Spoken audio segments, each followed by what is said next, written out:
Olá pessoal, meu nome é Viviane Amorim de Souza, sou teleconsultora de odontologia do Telesaúde Arapiraca e nessa aula nós vamos abordar o tema saúde bucal do bebê, dando ênfase à importância da orientação materna, tendo em vista o protagonismo da mulher no que concerne aos cuidados dispensados às crianças, nos mais diversos aspectos relacionados à saúde dos seus filhos, inclusive aos cuidados preventivos, em saúde bucal, na primeira infância, que são extensivos às demais fases de desenvolvimento desses indivíduos. Então, a mãe no contexto do cuidado à criança. Sabe-se que a mãe, a mulher, a gestante, ela está mais aberta às orientações preventivas e mais sujeita também a transformações quanto aos seus hábitos e, consequentemente, também ao dos seus bebês. Bons hábitos alimentares e de higiene oral são pontos de partida para uma gestação mais segura e também para que essa mulher ela consiga fazer da gestação um momento de transformação de práticas e de conceitos relacionados à saúde em geral, certo? Então, a primeira abordagem que eu vou citar aqui é justamente a questão do incentivo ao aleitamento materno, que é sempre muito enfatizado pelos demais profissionais da saúde e a odontologia não foge à regra, certo? Sabe-se que os bebês apresentam retrognatismo fisiológico e o aleitamento materno exclusivo ele contribui justamente para um adequado desenvolvimento das estruturas componentes do sistema estomatognático, proporcionando assim melhores condições para uma oclusão adequada dessa criança. O pré-natal odontológico ele é indispensável e sempre deve ser estimulado. Essas gestantes, elas sempre têm que ter em mente que os tabus, os mitos relacionados a tratamentos odontológicos e riscos, eles devem ser minimizados e que o benefício sempre é muito maior para a criança, a gestante que tem acesso a esse tratamento odontológico durante a fase da gestação, tanto para a sua própria saúde como para a saúde do bebê que está sendo gerado. Os cuidados de higiene oral, que devem ser sempre reforçados. É muito comum as gestantes apresentarem uma certa preguiça e resistência à realização desses cuidados, até mesmo pela própria questão dos enjoos. Mas é papel da odontologia reforçar a importância da manutenção de bons hábitos de higiene oral. Outra questão bastante importante é em relação à alimentação, que essa gestante vai estar reforçando, como é que ela vai estar realizando essas refeições, essa alimentação. O útero é uma escola e o bebê tende a gostar do que conheceu na vida intrauterina. Então, é muito importante que a mulher seja orientada da importância de bons hábitos alimentares, para que o paladar do bebê, que começa a se desenvolver na vida intrauterina, ele seja um paladar desenvolvido justamente para o consumo de alimentos saudáveis. E a alimentação da grávida, ela modifica a qualidade do líquido amniótico, fazendo que ele seja mais ou menos doce. Então, a alimentação está diretamente relacionada também, a gestação está diretamente relacionada também a essa questão dos hábitos alimentares maternos, que devem sempre tender para a questão da promoção da saúde, tanto da mulher quanto da criança. Nesse organograma, a gente pode ver alguns fatos relacionados à gestação.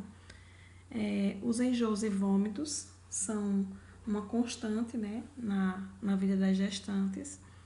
A questão da mudança de hábitos alimentares e as alterações hormonais que são típicas dessa fase que a mulher vivencia, com aumentos elevados da progesterona e estrogênio, que tendem a aumentar a vascularização do periodonto e com a queda da imunidade dessa gestante, isso pode repercutir em resposta mais agressiva das bactérias que pode culminar com inflamações, desde que o fator local irritante esteja presente, no caso, a higiene bucal deficitária, que pode repercutir no surgimento de doenças, tanto gengivais, como também no agravamento de cáries que já existiam nessa mulher e que tendem a piorar dependendo da condição de higiene bucal que essa mulher venha desenvolver. A questão dos enjoos e vômitos, o que é que a gente pode relacionar com a odontologia? O aumento da acidez bucal pela frequência desses vômitos, que pode ocasionar erosão na estrutura dentária. E o excesso de secreção salivar, ele provoca náuseas e vômitos. E se persistir até o fim da gestação, altera a capacidade de tampão da saliva. E isso pode repercutir no maior risco de desmineralização dentária. Claro, sempre observando a questão também do desenvolvimento bacteriano e da higiene bucal, que estão intrinsecamente relacionados. Em relação à mudança de hábitos alimentares, é muito comum a frequência maior da ingestão de alimentos. A mulher tende a se alimentar mais vezes ao dia. E nem sempre o número de escovações acompanha esse aumento da ingesta de refeições. Então, também pode reproduzir um fator de risco para a higiene bucal dessa mulher durante a fase da gestação.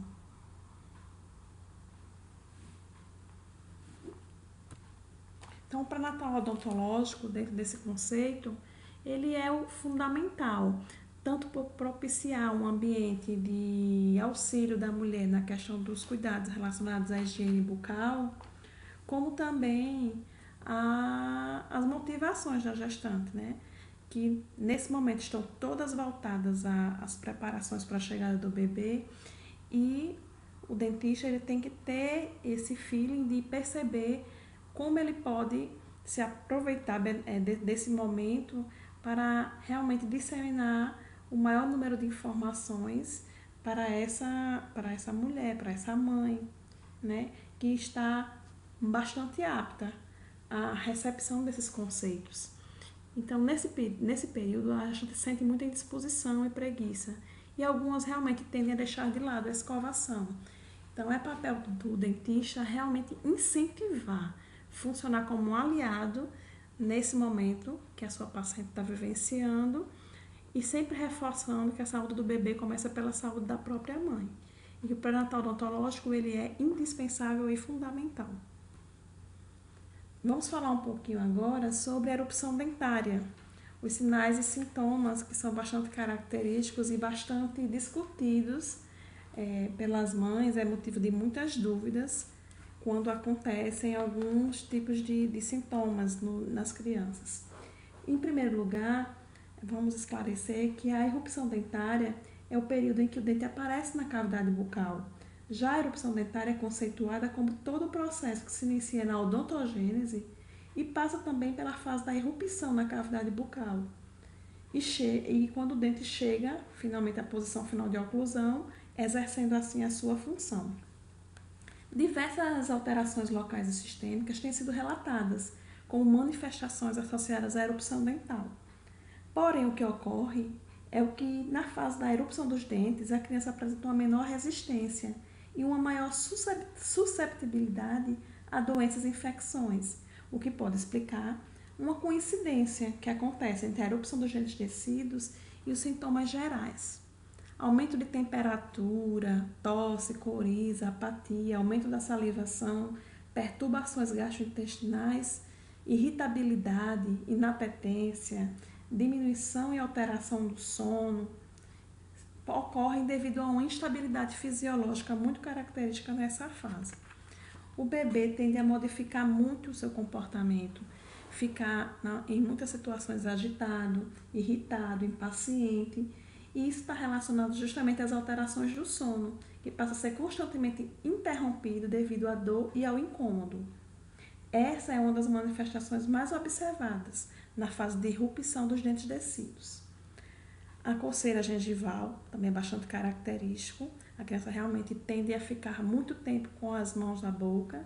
O aumento da salivação, que é a cialorreia, E essa alteração é observada no período do 6º ou 15º mês de vida do bebê e pode estar relacionada com a dor e o desconforto da criança nesse período, mas também pode ser causada pela mudança na qualidade dessa saliva, coincidindo com a maturação das glândulas salivares, aumentando assim a viscosidade da saliva e dificultando a deglutição.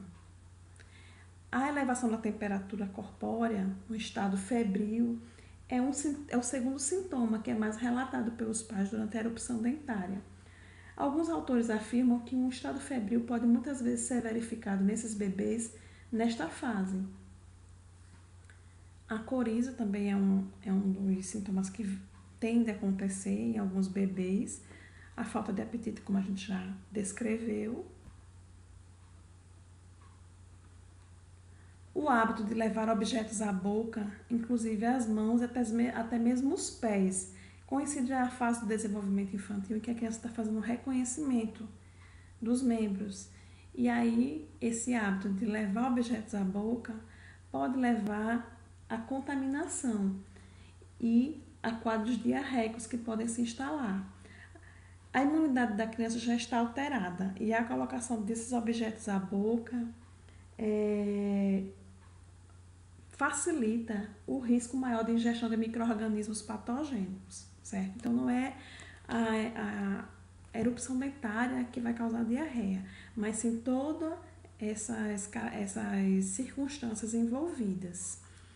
A irritação, como a gente já foi relatado, e os dentes caninos e molares, eles proporcionam maiores desconfortos às crianças pelo calibre e dimensões maiores. Essa imagem descreve justamente o que a gente falou da manipulação da boca, a criança botar muito a mão à boca, também conhecida como a fase oral mais desenvolvida nos bebês. Aqui, nessa imagem, a gente pode ver uma das consequências que pode acontecer com a erupção dentária. Às vezes acontece uma hemorragia dentro do folículo dentário, deixando a cavidade preenchida por sangue, mas sem perfuração da mucosa. É o que a gente chama de hematoma de erupção. Clinicamente se percebe uma coloração roxo-azulada. Na maioria das vezes, a remissão se dá com o próprio processo eruptivo, 95% dos casos. Espontaneamente acontece a remissão, sem necessidade de alguma intervenção. Tá? Em último caso, faz-se a excisão parcial dessa estrutura cística para facilitar a erupção dentária.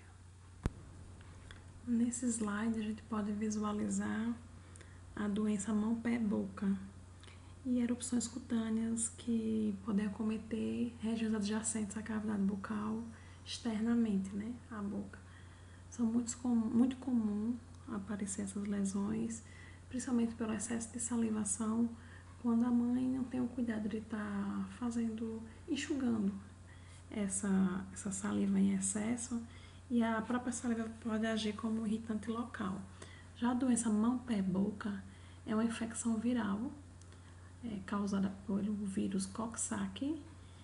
Uma das principais formas de contágio é através do contato com brinquedos ou objetos contaminados por mãos sujas, e os adultos podem ser transmissores assintomáticos, daí a importância de evitar algumas práticas associadas que podem funcionar como meio de contaminação para essas crianças e fazer com que elas venham a desenvolver essa infecção viral, como, por exemplo, beijos na boca de bebês, utilização compartilhada de utensílios, como garfos, colheres, e também comer no mesmo prato mãe e filho. Então, essas práticas devem ser evitadas justamente pelo risco de contaminação dos bebês, né, no que se refere a essa infecção viral.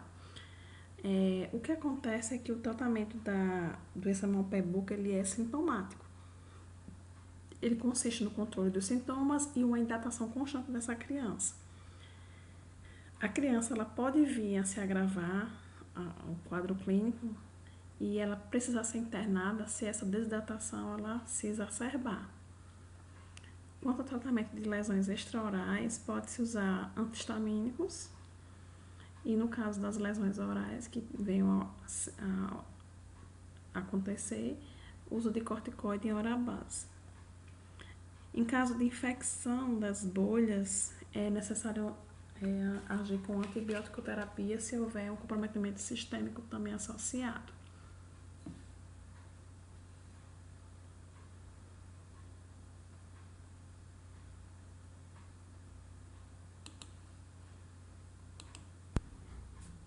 Algumas sugestões para alívio de desconforto e alguns cuidados que devem ser tomados nessa fase. Uso de mordedores resfriados, em especial os mordedores em gel. Uso de analgésicos e anti-inflamatórios com prescrição médica e ou odontológica, também dependendo do quadro que esteja instalado nessa criança. Oferta de alimentos ricos em vitamina C ou a própria vitamina C concentrada, para dar uma melhorada na questão da imunidade da criança que está comprometida, aí existe uma instabilidade fisiológica. Em alguns casos, o dentista pode prescrever um fitoterápico chamado camomilina C, para aliviar o quadro de irritabilidade que a maioria das crianças apresenta. Compressas com chá de camomila gerado também pode ser utilizado. A dedeira pode ser utilizada pelas mães para massagear a gengiva quando a criança estiver muito irritada com a coceira gengival, alertando para a necessidade do cuidado com a higiene desse dispositivo, para que ele não funcione como um meio de contaminação do bebê. Enxugar sempre a saliva do bebê com fralda e babador limpos, para evitar que a própria saliva funcione como um irritante local dos tecidos adjacentes à cavidade bucal, no caso tecidos extraorais, e que se desenvolvam lesõezinhas ao redor da boca do bebê, e manter sempre mãos, mordedores e brinquedos adequadamente higienizados, evitando assim risco de contaminação. Nessa imagem a gente pode observar o fitoterápico que foi citado, que é a camomilina C. Como é que é prescrito, né? Uma cápsula ao dia diluída em alguma água ou suco que essa criança venha a consumir durante o dia, de 1 a 2 cápsulas pode ser administradas, dependendo do quadro apresentado pela criança. Os mordedores em gel, que é um exemplo, a dedeira, que pode ser usada como massageador gengival, e esse outro dispositivo é o alimentador em tela, certo? Que também pode ser empregado, tendo o cuidado, né, que esse alimentador ele não pode ser usado, não exagerado o seu uso, para não limitar as oportunidades de exercício da mastigação e estimulação oral. Geralmente ele é utilizado com fruta, porque aí a criança, além de roçar nessa gengiva que está com a coceira, né, ela também vai estar tendo acesso ao conhecer os sabores das frutas. A mastigação deve ser sempre estimulada para evitar hipotonia dos músculos da língua, lábios e bochechas que podem gerar dificuldades de dicção e posicionamento dental. É importante também reforçar para as mães que os alimentos não devem ser liquidificados, mas sempre bem amassados para que a criança venha a desenvolver uma mastigação, venha a aprender mesmo o processo da mastigação.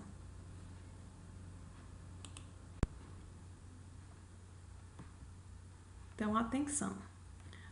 Uma orientação que deve ser sempre reforçada para as mães é não fazer uso dessas pomadinhas que na maioria das farmácias eles orientam que tem anestésico na sua composição. A FDA não recomenda a prescrição desse tipo de fármaco por oferecer risco para o bebê, quando a quantidade que for utilizada for muito exagerada. Algumas recomendações, estratégias de prevenção, quando a gente fala de saúde bucal do bebê. A higienização bucal precoce, antes mesmo do surgimento dos primeiros dentes. Orientações maternas, reforço durante a gestação, como a gente já falou diversas vezes durante essa apresentação. Monitoramento da saúde bucal do bebê, visitas periódicas ao dentista E aí eu abro um parênteses para falar da importância da visita puerperal pelo odontólogo, para que essa mãe seja orientada no que se refere às peculiaridades das orientações preventivas em saúde bucal na primeira infância. Valorização da primeira consulta ao dentista. Assim que erupcionar o primeiro dentinho, essa mãe deve ser alertada da importância de que ela visite o consultório odontológico para que ela possa estar sempre sendo estimulada e reforçada os conceitos relacionados à prevenção.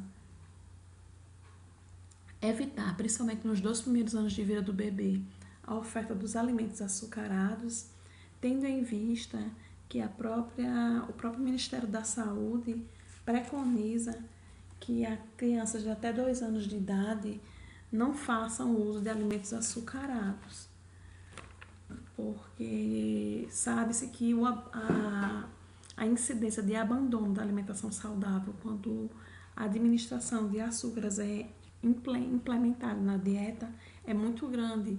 O abandono, a criança tende a abandonar a alimentação mais saudável quando ela tem acesso precoce a alimentos açucarados. O uso da escova dental infantil e o creme dental com flúor desde o surgimento do primeiro dentinho, 3 vezes ao dia, né? No mínimo, tem que ser a quantidade de vezes que esse dentinho dessa criança deve ser higienizado, e a mãe deve estar ciente da importância do desenvolvimento desse hábito. Educar cuidadores de uma forma geral, não só as mães, mas babás, avós, companheiros, toda essa rede que envolve o cuidado da criança deve ser orientado para que seja uma linguagem única para todas essas pessoas que cercam essa criança. Desestímulo ao uso prolongado de mamadeiras, e em caso de uma necessidade extrema, que a gente também tem que entender que existem situações que a criança realmente vai fazer uso dessa mamadeira, optar pelo bico ortodôntico. A alimentação deve sempre ser orientada para ser realizada em horários estabelecidos, principalmente no que se refere a bebês maiores de 1 ano. Começar a organizar horários a partir da introdução alimentar. A partir de 1 ano, as mamadas noturnas, tanto no peito como na mamadeira, devem ser evitadas e desestimuladas.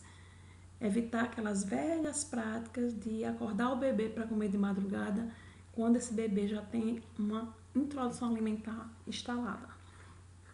Evitar a oferta de chupetas, por todos os riscos que ela oferece, no que se refere ao mau desenvolvimento do sistema estomatognático, e o fio dental, que deve ser orientado para uso também em bebês.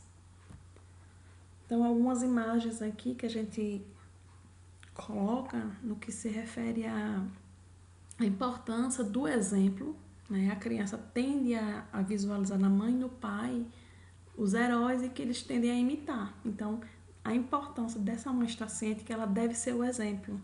Naquele ditado de faça o que eu digo e não faça o que eu faço, não vale para quando a gente fala de saúde bucal infantil.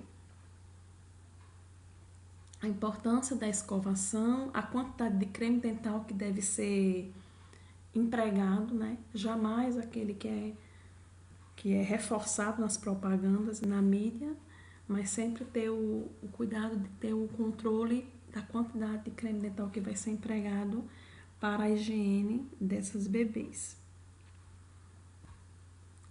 Outra recomendação que também é uma estratégia de prevenção é a questão alimentar. Nós, enquanto profissionais da saúde e quanto profissionais da odontologia, também devemos estar envolvidos no aconselhamento dietético. A alimentação tem uma influência bastante grande na saúde bucal das crianças. E as opções alimentares mais gostosas são pouco nutritivas. E a falta de vitaminas e nutrientes na infância tem peso direto no desenvolvimento da saúde geral, inclusive também da saúde bucal. A alimentação auxilia a deposição de cálcio nas estruturas dentais em formação, tornando-as mais protegidas para o acometimento de doenças bucais. Crianças com alimentação não balanceada e pobre em nutrientes podem ter a imunidade comprometida, favorecendo o surgimento de doenças bucais as mais diversas, como também tecidos moles, como lesões traumáticas, infecciosas imunológicas, entre as quais podemos citar aftas, candidíase bucal, úlceras traumáticas, herpes simples e outras. Então, sempre orientar uma alimentação equilibrada, rica em frutas, legumes, vegetais, cereais, proteínas e evitar ao máximo o consumo de alimentos açucarados e guloseimas em geral. Aqui um alerta, né, da quantidade de açúcar que tem alguns das bebidas açucaradas presentes no mercado. A gente pode ver que sucos de caixinha com quantidade muito grande de açúcar, refrigerante também, e a nossa velha amiga água, que deve ser sempre estimulada, que muitas crianças tendem até a não ingerir muita quantidade de água, até pelo não incentivo por parte dos pais. A higiene bucal do bebê, itens dispensáveis, o creme dental fluoretado, o fio dental. Aqui a gente tem o fio dental em forquilha, que é um tipo de dispositivo que auxilia para essa mãe a ter mais facilidade, que é um fio dental montado ou com um cabo, mas que não necessariamente toda mãe precisa usar esse. Tem mães que realmente têm um poder aquisitivo menor, pode usar o tradicional, mas esse é um instrumento que facilita. E aqui é a quantidade de creme dental usado, né? Para crianças abaixo de 2 anos, tamanho de um grão de arroz cru. Entre 2 a 5 anos, a quantidade maior, podendo chegar, a partir do momento que a criança já sabe expelir, a 1 grão de ervilha. Aqui, demonstrando o uso do fio dental em forquilha, né? Uma forma de facilitar a utilização do fio dental. Fio dental tradicional, sempre orientar a mãe, né, essas visitas, como é empregado esse fio dental e a importância do uso. Aqui a criança, demonstrando uma criança condicionada ao ambiente do consultório odontológico, justamente pela presença constante desse profissional na vida dessa criança. Quanto mais visitas ela receber desse profissional e quanto mais ela estiver familiarizada com ele, menor a possibilidade de que ela seja resistente. Aqui são imagens para reforçar para as mães, né, a forma como a gente quer que os filhos dessas nossas mães que a gente acompanha, que eles sejam crianças saudáveis, condicionadas à higiene, sem exibir birras para executar as manobras de higiene oral. E o que a gente menos quer é criança com esse tipo de alteração. Cárie na primeira infância, em estágio avançado, e que é um tipo de patologia que é totalmente evitável. Aqui uma imagem associada justamente ao consumo de mamadeiras açucaradas durante a madrugada e o risco de desenvolvimento de lesões cariosas.